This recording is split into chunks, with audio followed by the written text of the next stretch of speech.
All right, let's do this. How are you, what the fuckers, what the fuck buddies, what the fuck nicks, what the fucksters, what the fuckheads, few of you. How's it going? I'm Marc Maron. This is my podcast. Welcome to it. I don't know how long you've been around, but if you're new here, welcome. Just hang out. We've been doing this for over a decade. Jesus, long time.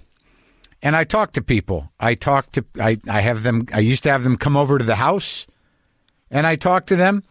And now we've figured out a way to do it like everybody else on the computer.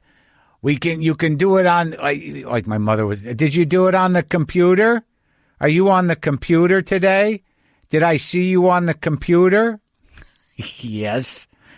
Yeah, we've figured it out.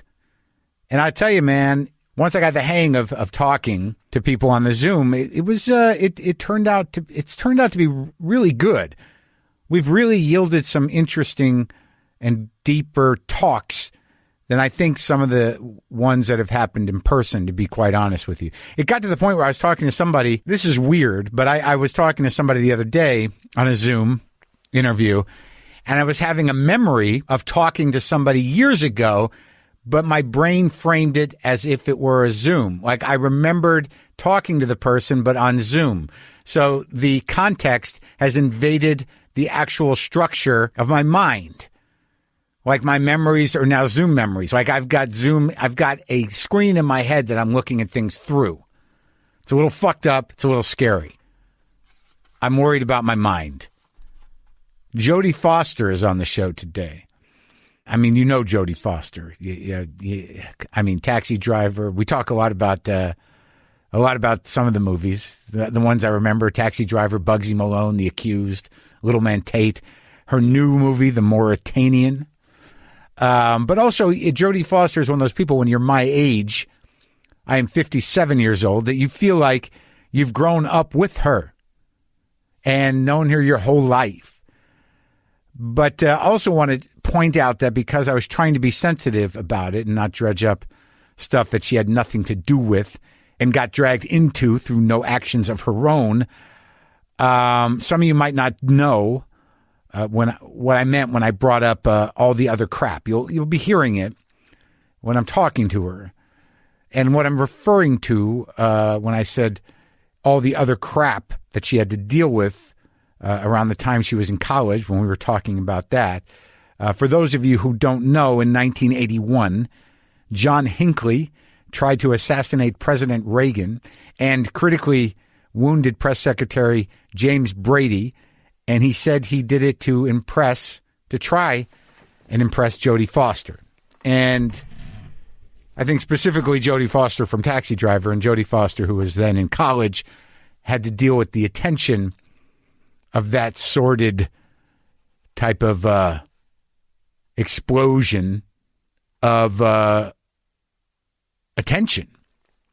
So that's what I was referring to. It's weird. Just telling you about this makes me remember years ago a James Brady story.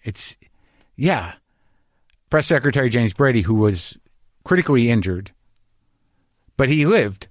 And he had brain damage, and he was in a wheelchair for the rest of his life, I believe. And the memory I have of him was many years ago. One of the first times I ever did stand-up comedy at a comedy club was with Steve Brill, who is a film director and an old friend of mine from college. We had put together a team act to audition for a show called HBO Live on Campus. It was produced by Catch a Rising Star and HBO. We auditioned for it. We did not get the show, but we were told, because we tanked on a live audition. We'd never been in a comedy club before. And the first time I was at a comedy club was at the Comedy Connection with Steve, and we just ate it. But they did promise us that we could do a spot at Catch a Rising Star in New York City.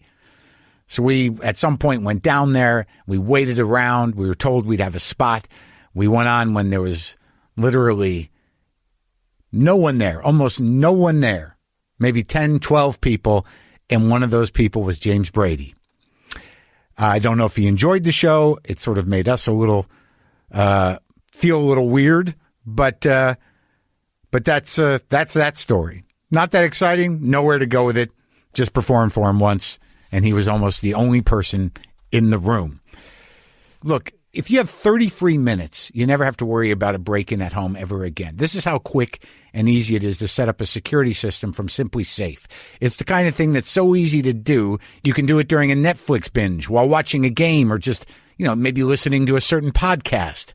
And they're not kidding about how fast it is to set up. It's always the number one reason we recommend Simply Safe, because we can vouch for how quick and easy it is to set up. Simply Safe is incredibly easy to customize for your home. Just go to simplysafe.com/WTF today. You can easily choose the exact sensors you need or get help from one of their experts. The whole package will get to your house in about a week, which means by this time next week, you and your whole family can go to bed knowing your home is being guarded. It's easy to assume everyone in your house already feels safe, but they might not, and it's worthwhile to talk about it. Simply Safe is a small, easy step to make sure everyone feels safe at home. Go to simplysafe.com/WTF today to customize your system and get a free security camera. That's simplysafe.com/WTF. Today. Do it. So, I don't know what you're up to lately, folks, but what have I been doing? I've been watching these Harold Pinter screenplays on the Criterion Channel. I watched a filmed version of his play, The Homecoming, which I found mind-blowing. And I watched The Accident, and I watched The Pumpkin Eater, I think it's called, Anne Bancroft. All very disturbing, beautifully written. I've been doing a lot of thinking about the writing and doing a lot of thinking about the thinking. And then somebody told me that Adam Curtis has a new documentary series on the BBC called Can't Get You Out of My Head. Now, I don't know if you know Adam Curtis, but I guess it's high time, or maybe the timing is perfect for me to take in another Adam Curtis film, because after I watched Hypernormalization and The Century of Self, it took me, I think, years to kind of process what was put in my head by Adam Curtis. Now, this new one is the same. He pulls a lot of things together. He goes out of his way in the first episode of this series to kind of put some things into perspective that need putting into perspective, like understanding how and why conspiracy theories kind of fit into the modern brain. It's a big net he's throwing with a lot of strands tying together, but his tracking of the Illuminati conspiracy back to the Discordians, who are almost a couple of hippie pranksters looking to fight against the dominant paradigm and against organized religion, and created this religion. And then they did some kind of pranks in the letter column of Playboy, which introduced the idea that the Illuminati was running the world. It was a joke. It was a fucking joke. And look where we are. Now we have the punchline of that joke, at least 80% of them, trying to take over the U.S. Capitol and stop the elections. The punchlines of a joke, the joke of religion, the joke of the conspiracy, the joke of Zionist-occupied government, the joke of connecting the dots in the frightened minds of those who want some sense of closure and order and power, who want to simplify it, to want to find places and things to blame and justification for their hatred and fear. It started as a fucking hippie prank. Now look at you. Jesus Christ. But that is not what the documentary series is about. It's really about the construction of our minds and our sense of selves and how they relate to the dominant power structure and what power has to do culturally, politically, economically with how we see ourselves, literally, with how we see ourselves from our fucking brains. And I'm only 2 episodes in, and we're already dealing with the evolution of the government of, this country, of China, of Russia, of film, of literature, in terms of trying to understand the mind, the idea of binary logic, and how that was initially used or meant to be an exploration of how the human brain works, but years later was used as the foundation of how artificial intelligence... Dudettes, people, he, she, them, you're got to watch it. Look, man, I don't know. I'm sure there's a lot of pushback around it, but the guy's an artist, man. He's a fucking artist, and this is an unpaid plug. Fucking Adam Curtis always blows my mind.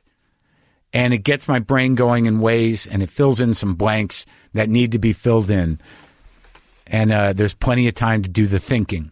Plenty of time to do the thinking. Think I'm getting a kitten in a few weeks. Just going to put that out there. Let me ask you a question. Does any of this sound familiar to you? You have trouble meeting your goals. You have difficulty with relationships, trouble sleeping, feeling stressed or depressed. BetterHelp is available. BetterHelp offers secure online professional counselors who can listen and help. It's simple. You just fill out a questionnaire to help assess your specific needs, and BetterHelp will match you with your own licensed professional therapist. Then start communicating in under 48 hours. Log into your account anytime and send unlimited messages to your counselor. You can schedule weekly video or phone sessions, and everything you share is confidential. It really helps to have someone listen to you, and that's what the best counselors do. They listen. WTF with Marc Maron is sponsored by BetterHelp, and our listeners get 10% off their first month of online therapy when they visit BetterHelp.com/WTF. Visit BetterHelp.com/WTF and join the over 1 million people who have taken charge of their mental health with the help of an experienced BetterHelp professional. Can you dig it? So, Jodie Foster. Now, I'll tell you the high point of my conversation with Jodie Foster, and it's sort of odd because, it just stuck with me. And I'm sure you'll notice it. I don't even know if I have to bring it to your attention. But when she recollects an egg salad sandwich in the canteen of Disney Studios, the cafeteria at Disney, it was so great to watch her do it. She went there, man. She went back to that sandwich. This is me talking to Jodie Foster. Her new film, The Mauritanian, is in theaters now and will be available on digital platforms in the near future. It's a true story about the detention of a prisoner at Guantanamo Bay for 14 years without a charge. It's directed by Kevin McDonald, who some of you might know about from this show and a mistake involving him several years ago. But all that aside, this is me talking to Jodie Foster.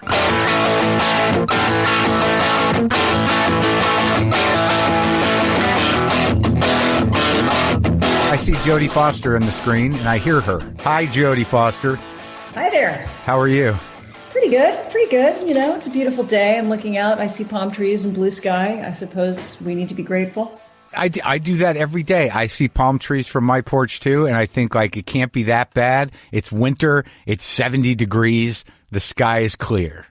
That is true. And then you look at your phone and you go, oh, fuck, we're in trouble. Yeah, I guess the moral of the story is maybe don't look at your phone so much. Right, right. Try to limit that. Try to limit, do you ever just, wake up and in bed do it to yourself with the phone? Are you? Every morning. It's the worst. Every morning. Yeah, it's a terrible thing. I don't know. I feel like if I don't, if I'm not watching, that the world will implode. Oh, you're going to stop it? Yeah, I'm the magic, the magic unicorn that only if I'm not watching, terrible things will happen. Thank God we made it another day because Jodie Foster looked at her phone when she woke up. That's right. Uh-oh, whoops. What happened? Oh, you froze up a little. Right. So, my phone just went on. I have to do that thing where you go you hover over notifications. What do you do? There's some thing you're supposed to do. Shit, I don't know how to do it. Oh, well. Can you tell that I'm over 50? Can't figure out where the mute button is and don't know how to turn the alerts off on my. Yeah, I'm the same. But there's some people that are older than us that still have AOL addresses. I mean, I'm assuming that you've moved past the AOL address. That's always surefire indicator when you see the AOL address. Uh-oh. Yeah, I have learned a little bit in the last few years, but I have it's the only place where road rage comes out on me is I have computer rage. Oh yeah. Where if something happens or I lose something or something freezes, suddenly I start, screaming and stomping my feet and acting like a 5-year-old. Right, because we don't know what the recourse is. If you're in a car, you pull over, the brakes, whatever. You know how to drive a car. Yes. But that powerlessness, that feeling of I have no idea. And that people, there are people that know how to do it, but it's not you. No. My children know how, but they're teaching me, so that's okay. I mean, look, the movie business changed a lot, and